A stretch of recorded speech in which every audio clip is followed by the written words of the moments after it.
Hello and welcome to the Learning Love Podcast. This is where we learn what love is and how to have a life of love in every area of life.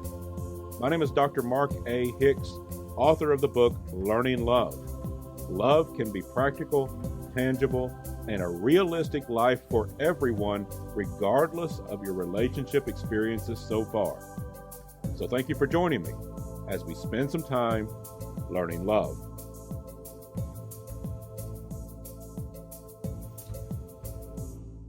Love is the answer. Now all we have to do is explore all the questions. And today's question is love possible after trauma? When we've experienced a traumatic event or maybe a lifetime of trauma, when we've been through abuse, whether it be childhood abuse or an abusive relationship as an adult, when we've lived through toxic relationships, when we've been through traumatic events, can we then come back from that and have happy, healthy, thriving relationships? Obviously, as a relationship coach, I'm going to say yes, but let's not trivialize trauma. We are not going to take an approach that says just pick yourself up, dust yourself off, and try again. That is never the proper message. Trauma is real. It has physiological effects. It has mental and emotional effects. And if we think we're just supposed to pick ourselves up, keep going, form new relationships, and live happily ever after, we are fooling ourselves and setting ourselves up for trouble in the future. If you were raised in an abusive family, toxic family, or highly dysfunctional family, you never learned the skills to develop healthy relationships. Even if you were raised in a healthy family and you have a certain number of skills, you may have still been through a traumatic event, gone through a divorce, or any number of other things. Trauma can come in a lot of forms. For instance, trauma can come from your vocation. If you poured your heart and soul into a business that went under, or you poured your life into a company because you thought it was your calling, this was a big part of your identity, a big part of who you are as a person, and then you were fired, that's not only going to take a toll on us personally, but it affects how we see relationships. Because what we feel when we get fired from a job that we truly care about, or we lose a business, or some other event of that nature, it can feel like a divorce. It can feel like a huge betrayal, or like a family member has died. There is a tremendous loss there. And when we have a loss of that nature, when we are traumatized in that way, it can have a similar effect on our relationships as being betrayed by a friend or betrayed by a spouse or abused by family members. Trauma can come in a lot of forms. It is real. It has effects on us physiologically, mentally, emotionally, and can't just simply be dismissed. We can't simply just pick ourselves up and go on to have healthy relationships going forward.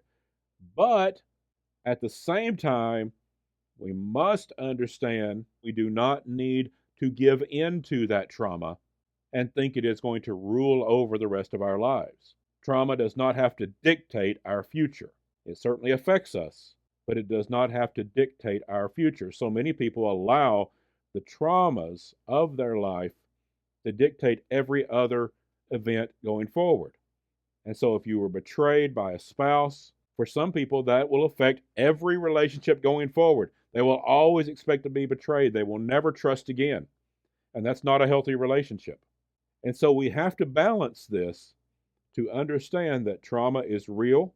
It has actual effects on us, and we are not going to be capable of just dusting ourselves off and moving on to healthy relationships. However, we do not need to allow that trauma to affect us forever.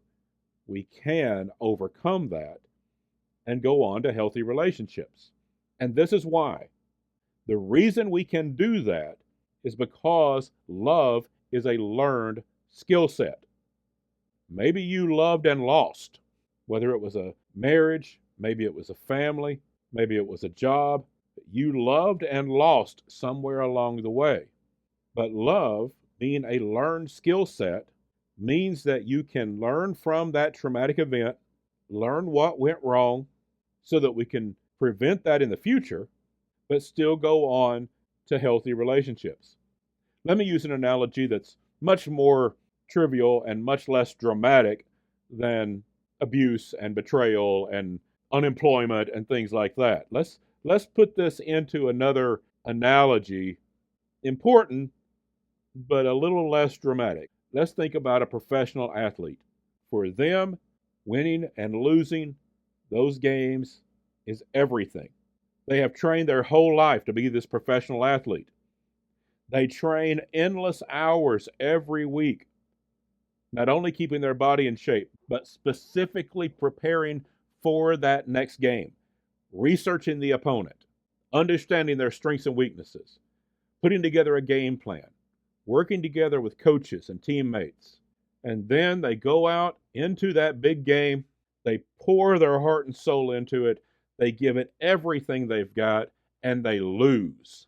Can they go on to win next time? Well, of course. Yes.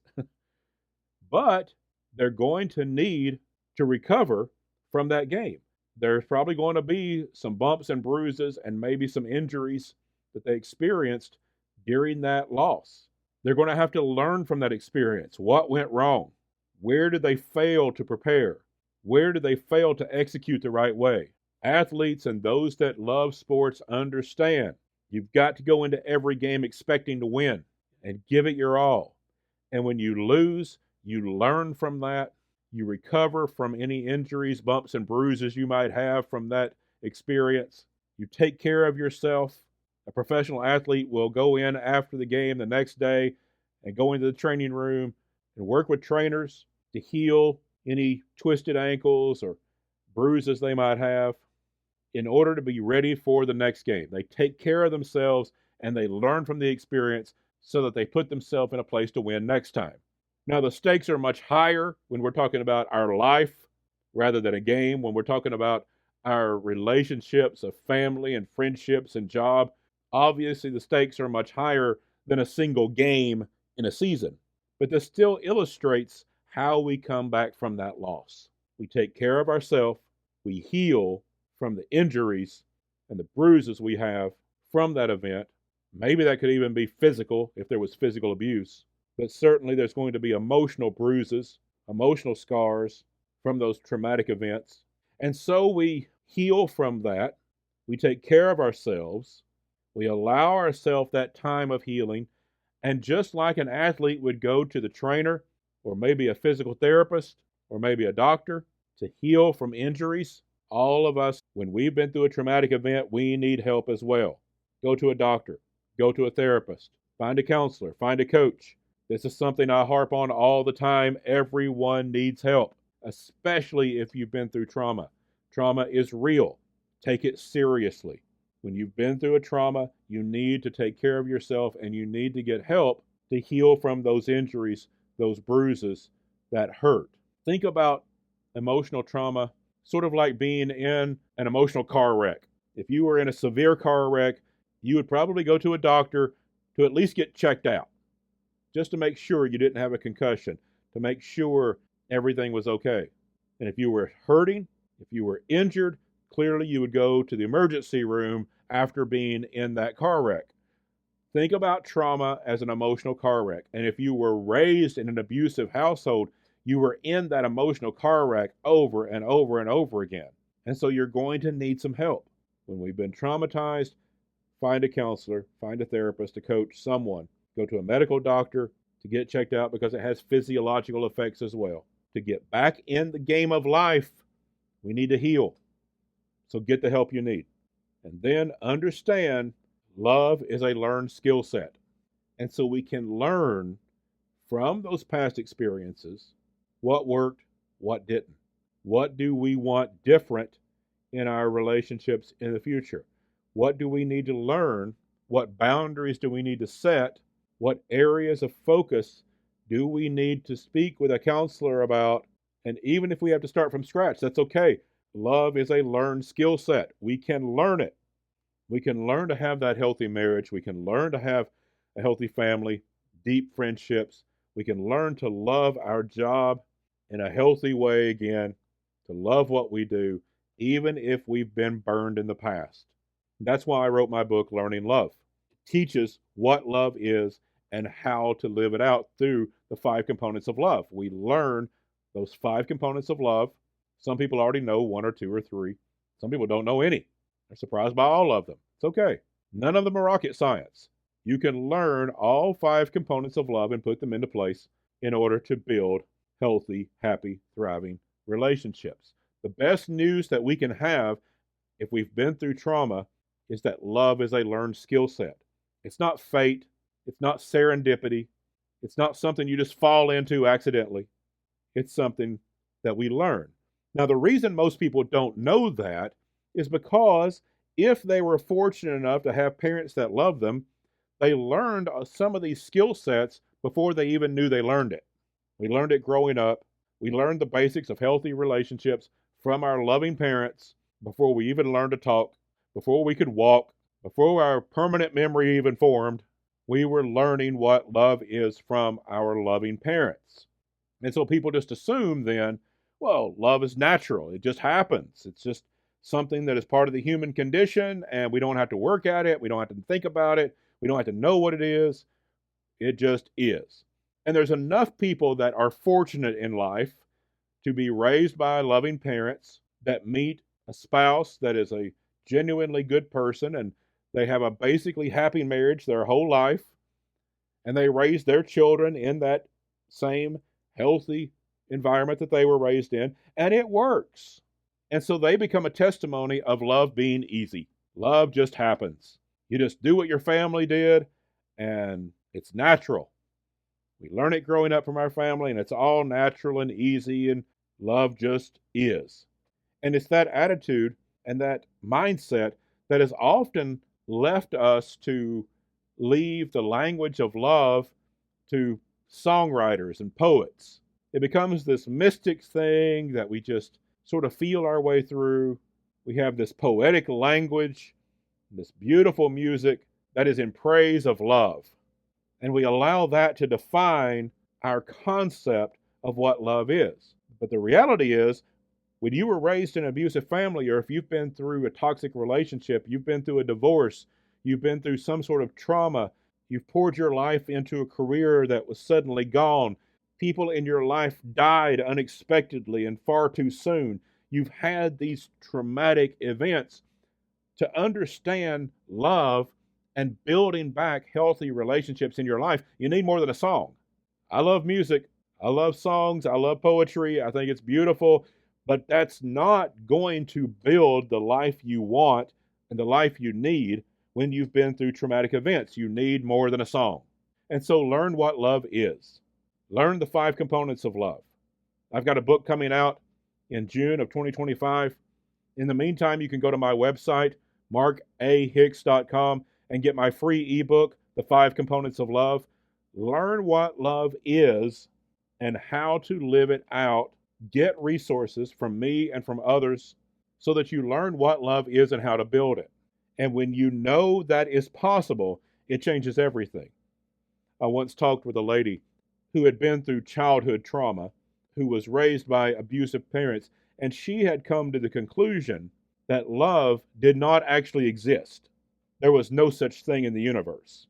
She believed it was a fantasy that people lived out, and that people were sometimes fooled into thinking it actually existed.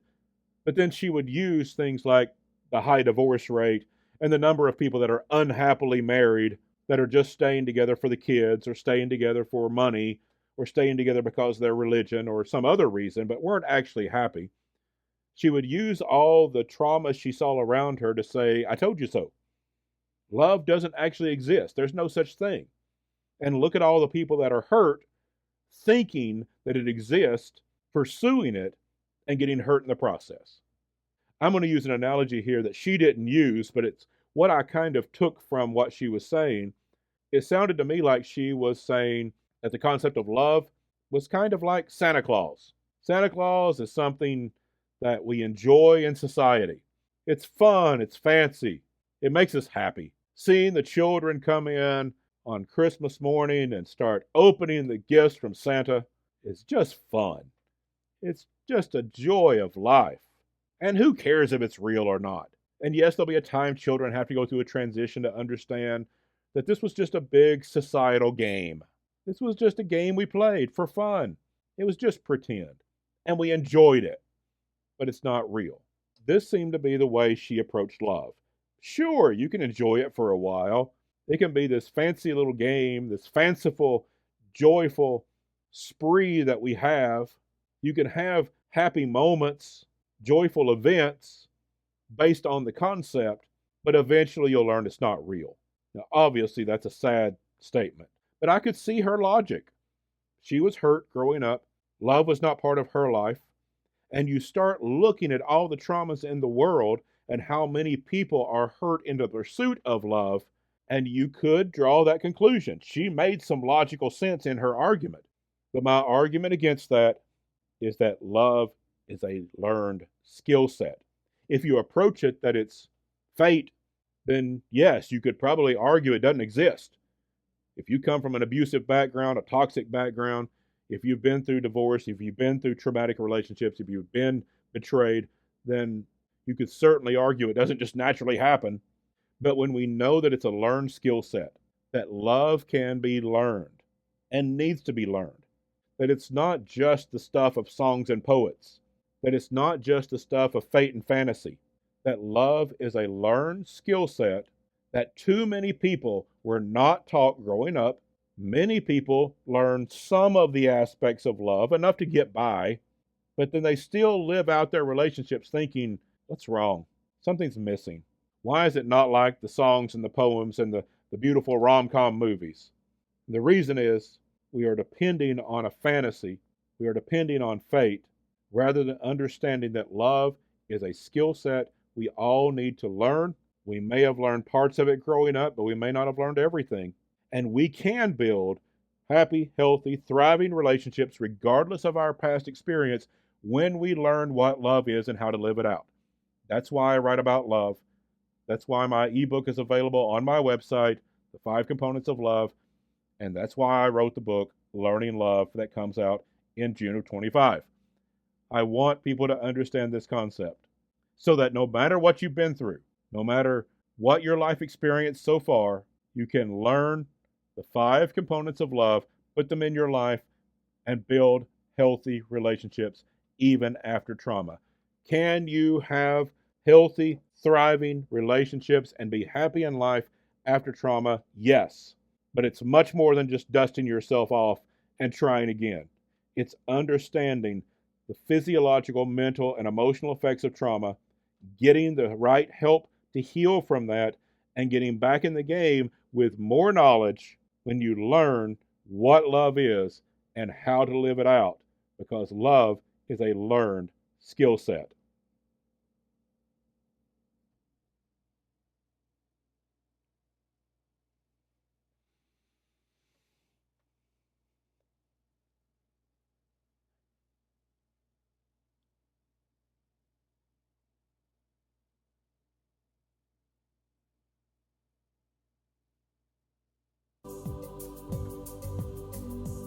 Thank you for joining me on the Learning Love podcast. If you're ready to live your life of love, please go to my website, markahicks.com, and get my free ebook, The 5 Components of Love. And pre-orders will be available soon for my book, Learning Love, Building a Life That Matters and Healthy Relationships That Last. Again, go to my website, markahicks.com, for all the information. And remember, love is the answer. Now all we have to do is explore all the questions. Love well, everyone.